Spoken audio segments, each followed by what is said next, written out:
So in the last video, I taught you how we can take advantage of the query string to pass values around from page to page.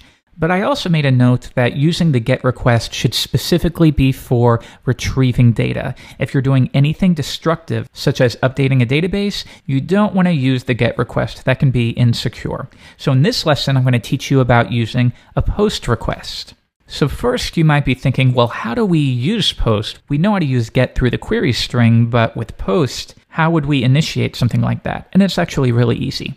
So I have created this new directory, $_post, and we have this blank index.php file. We'll create some HTML, and now let's create a form. And let's imagine we're creating some kind of contact form. So next, we're going to open up a form, of course. Now the action is going to be where we're going to direct to. In this case, I'm going to leave it blank because it's going to post to itself, but you could post to any page you want. We're just keeping it simple for now. Next, I'm going to set the method. The default will always be get, so let's keep it at get just for now. And within here, we'll just have a list of things that somebody needs to fill out to contact you. So I'll just add some information here. We'll have your name. That looks good, so let's run that. All right, so now we can view the source. We have this form. The method is get. It's going to post to itself. Now we need an actual submit button. So within here, let's just add an input with a type of submit, and I will give it a value of go. Run it one more time. All right, now we have this list. If I type my name, Jeffrey, and I click go, pay attention to the URL. So we're going to run it. It's going to reload the page, but now it's passed those values through the query string because we used the get method.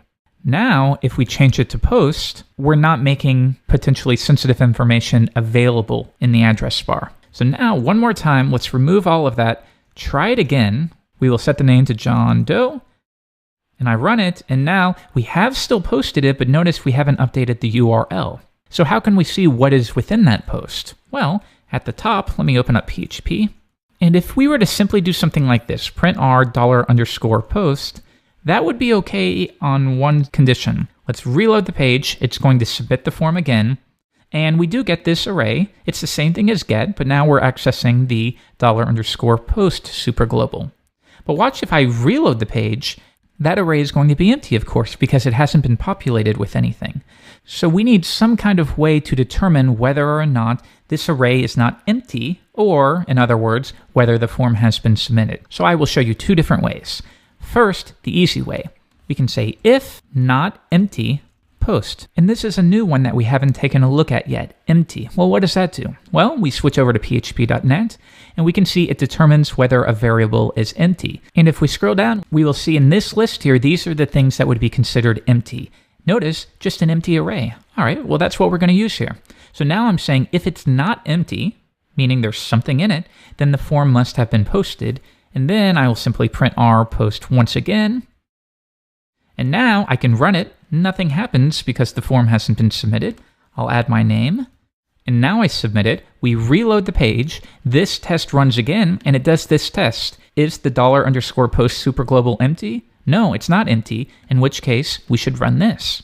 Let's try it. And sure enough, we do get that printed out. Cool. So that's one way you can do it.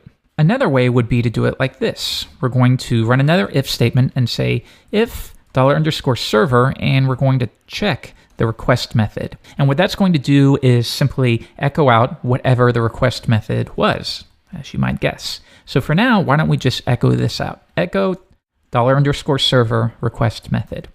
I'm going to reload the page, and notice it's get. We've loaded this basic page. We performed the get request. But now we're going to perform a post. I run it, and now we get post. So that would be another way you can test it. I'll remove this if $_server request method equals post, then once again print r post. Run it one more time. We don't get anything, but we add a name, we run it, and now we're getting that same effect. Good. So let's add just a little bit more here. We have a section for the name. We should have some kind of section for the email, right? So let's do that. And then I will do one more, and this will be for the message. So label for message, your message, and this will be a text area. Now we run it, and that's a little bit sloppy. Let's add a break tag after that. Let's go to the top and add some styling.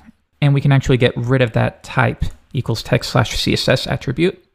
And for now, I'll say form list item, list style none to remove those bullets. And next, let's zero out any margin or padding that may be on the unordered list.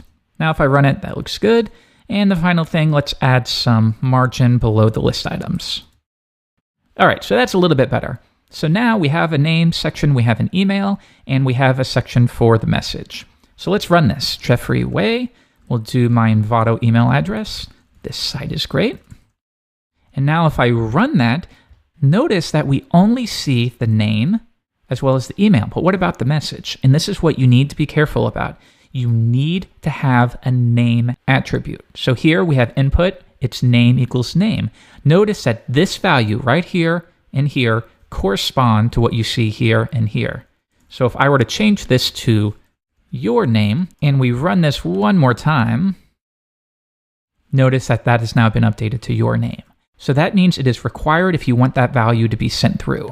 So we'll say name equals message.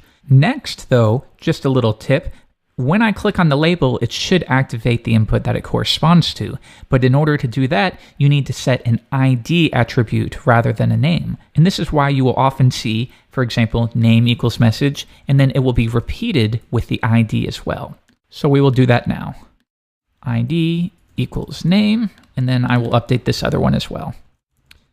So now if I reload the page, when I click on the labels, it'll activate the input that it corresponds to. Good. So now one more time, do our email. Hi there.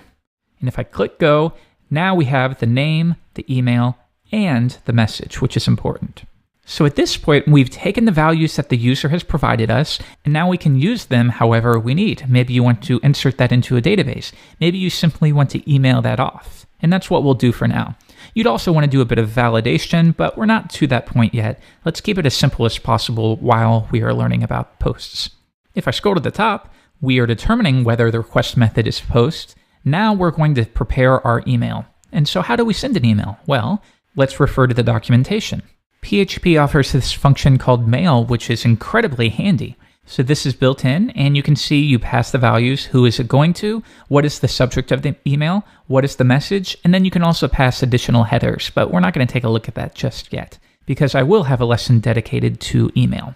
All right, so let's just fill these out. We're going to mail, and we'll just do this to my work account. What is next? We need to do the subject. All right, and we'll say new website message. And then finally, we have the message itself. So we will simply grab that out, post, and if you forget what the value is, just come back and look at what the name of the text area or the field that you want to grab the value from. So that is message. And that's it. But we should have some way to determine if the mail was sent. Well, this mail function will return that. If we take a look at the bottom, what is returned? It returns true if the mail was accepted for delivery. Now, like they say, it is important to note that doesn't necessarily mean it was delivered, but it's the best we can do for now. So now if I come back and we say if mail, then we can set some variable, maybe status equals thank you for your message. And of course, you would probably want to include the user's email address, stuff like that. You can do that on your own time, maybe as some homework, see if you can implement all of that into the email. But for now, this should be fine. So the final step is to alert the user. We will do that maybe right here below the form, and we'll say PHP if is set status, then we will echo status, something like that. All right, so let's run it. We're going to fill this information out, Jeffrey Way. Here's my message. And if I did everything correctly, once we post this form, it's just going to take my message and email it to them. And then again, as I noted, on your own, see if you can figure out how to integrate the name and the email into your message as well. So I'm going to click go. That's going to run. And there we go. Now we get thank you for your message because the page posted back, the status variable was set, and we echoed that. When I reload the page, the status variable will not be set, so we will not see it on the screen. So the final thing is that we are using the built-in mail server here. On Mac, it works fairly easily. With Windows, you may have to do some tinkering, so if you have some trouble, refer to the documentation or create a thread on the touchplus.com forums, and we will help you out as best as we can. So for some homework, I would like you to expand this. So right now, you'll also want to run this through HTML special chars, of course, but I want you to expand this method even further. So you will include the user's email as well as their message. Have some fun with it. If you have any questions, ask us on the Tuts Plus forums. My name's Jeffrey Way, and I'll see you later.